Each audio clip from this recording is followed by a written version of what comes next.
Hello friends, good morning, welcome to my channel. তো সবাই কেমন আছো? আশা করি সবাই ভালো আছো। সকালবেলা ঘুম থেকে ওঠা থেকে দেখছি কি প্রচন্ড পরিমাণে কুয়াশা, স্টিল এখনো কুয়াশা। দেখো, আজকে আমার মাকে নিয়ে আমি হসপিটালে যাব, ফলো আপ আছে। 8 দিনের মাথায় একটা ফলো আপ ওরা দেয়, মানে ডিসচার্জের 8 দিনের মাথায়। তো সেই ফলো আপে যাচ্ছি। এখনো দিদি আসেনি, যা কুয়াশা পড়েছে তাতে সে কখন আসবে জানি না। ট্রেনের লাইন তো, এমনিতে নাকি ওদের লাইনে এখন খুব ঝামেলা হচ্ছে। আমি আর মা একটু বসলাম চা খাওয়ার জন্য। তো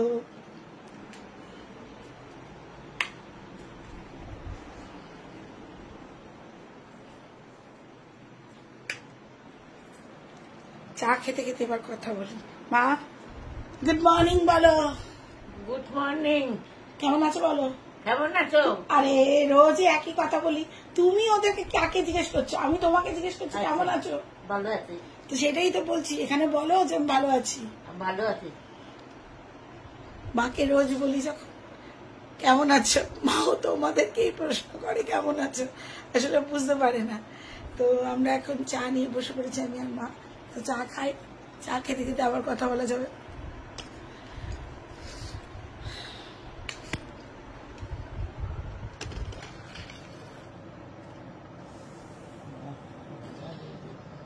চা কত কত চা নয় গো, মা বলছে কত চা দিয়েছিস, কত চা নয়। এ না, তুমি এটা খাও, আমি এটা খাই। আমার মাটিতে বসতে খুব ভালো লাগে। মাটিতে বসে খেতে, এই টেবিলে বলো সোফায় বলো, আমি ঠিক খেয়ে শান্তি পাই না। তার জন্য আমি যখন বাড়িতে থাকি, আমি ভাত খাওয়ার সময়ও টেবিল নয়, আমি ভীষণভাবে মাটিতে বসে খেতে ভালোবাসি। প্রথম যখন আমাদের কাজে দিদিরা কাজ করতে আসে, ও খুব অবাক হয়ে যেত। ও খুব অবাক হয়ে যেত, ওর বাড়ি থেকে মাকে বলতো, ওর মেয়েকে বলতো যে অদ্ভুত, ওই বাড়ির দিদি একদম টেবিলে বসে খায় না, আমি খেতে বসি আমার পাশেই বসে। আমি না এরকমই, আমার নিচে বসে খেতে ভালো লাগে। আর তুমি খাচ্ছ তাতে কি হয়েছে, তুমিও যা আমিও তা।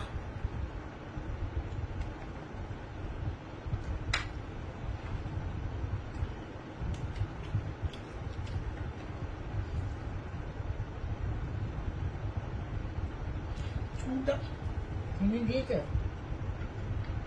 মিষ্টি বিস্কুট খাচ্ছ?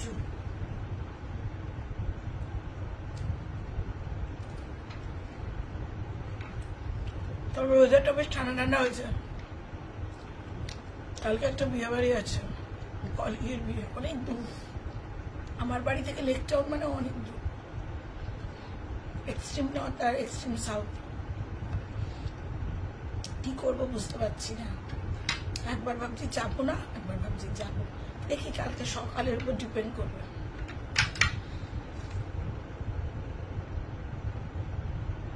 অবস্থা বুঝে ব্যবস্থা।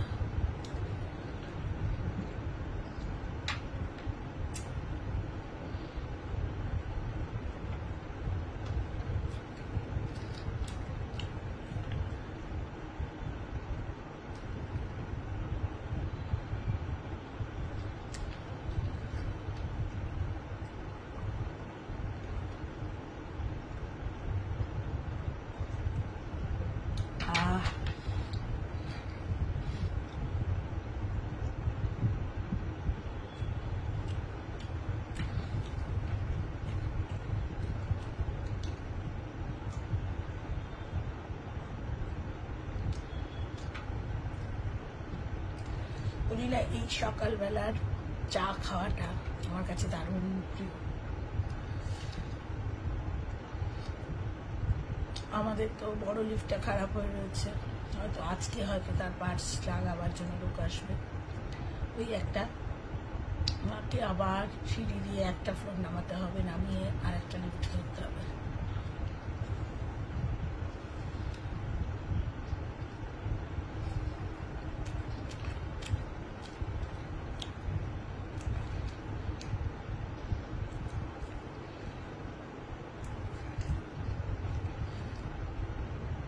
তারপর তোমাদের সবার চা খাওয়া কমপ্লিট। স্বাভাবিক 8টা বেজে গেছে, 8টাই স্বাভাবিক। আজ আমি অন ডিউটি। দেখো ঠাকুরই সব ব্যবস্থা করে দেয়, আজকেও আমার ছুটি নিতে হলো না, আজ আমি অন ডিউটিতে আছি। হায়ার সেকেন্ডারি খাতা জমা দেওয়ার ডেট, তার জন্য। আবার তোমাদের সাথে আমি পরে এসে কথা বলবো। ঠাকুরের কাছে প্রার্থনা করো যেন সব ওভারকাম করতে পারি, সব ঝামেলা ওভারকাম করতে পারি। এখন টাটা, বাই।